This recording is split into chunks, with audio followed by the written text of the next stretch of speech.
In 2005, when he was 85, my father sat down to write his life story. This begins simply. It is few days before my 86th birthday. I am writing my personal history for my family. As for what follows, it is notably unself-centered. Written over the period of a month and totaling 32 pages, it does not begin a la David Copperfield with I was born. In what we will come to recognize as true interdependent style, my father does not in fact mention his birth at all. We do not hear how much he weighed or whether he peed on the nurse, much less anything remotely like the clock began to strike and I began to cry simultaneously. In fact, he does not even give his birth date until page 8, when he includes Norman Chao-Pei Jen, June 26, 1919, in conjunction with another event, and in parentheses. Instead, he begins 1. Ancient history, drawing his information from his family genealogy book. This is an item those of you who have read my novel, The Love Wife, will recognize as the bait with which Carnegie Wong's mother, Mama Wong, gets Carnegie to take in a woman who appears to be a second wife.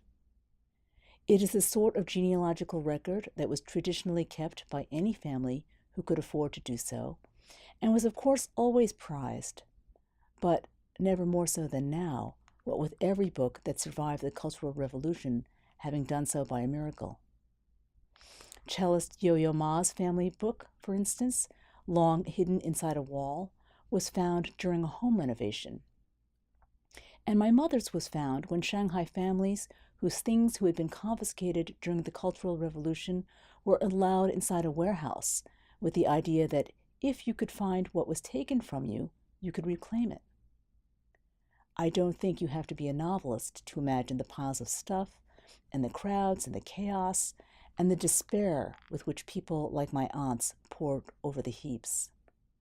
Finally, though, my youngest aunt simply stopped and, closing her eyes, prays to our ancestors to help. And when she opened her eyes and turned around, right there at eye level was the family genealogy book. My father's family was less lucky. The physical book itself did not survive. At least one copy, though, did, thanks to the Japanese, who, for reasons perhaps related to their use of the Jen family compound as their regional headquarters during their occupation of China, preserved one in a Japanese library. And so it is that, from that copy, my father begins his story 4,000 years ago with the legendary Emperor Huangdi. This reads, 1. Ancient history. Chinese history book indicated that about 4,000 years ago, one of the emperor's wives gave birth to 2 sons. The emperor was happy and gave the last name of Jen to his 2 sons. These 2 sons and their descendants lived in Shandong province for many years.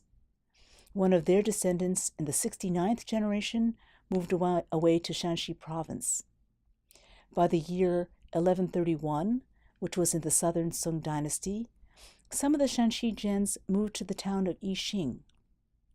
They were the first generation of that cycle. My grandfather belonged to the 26th generation of that cycle.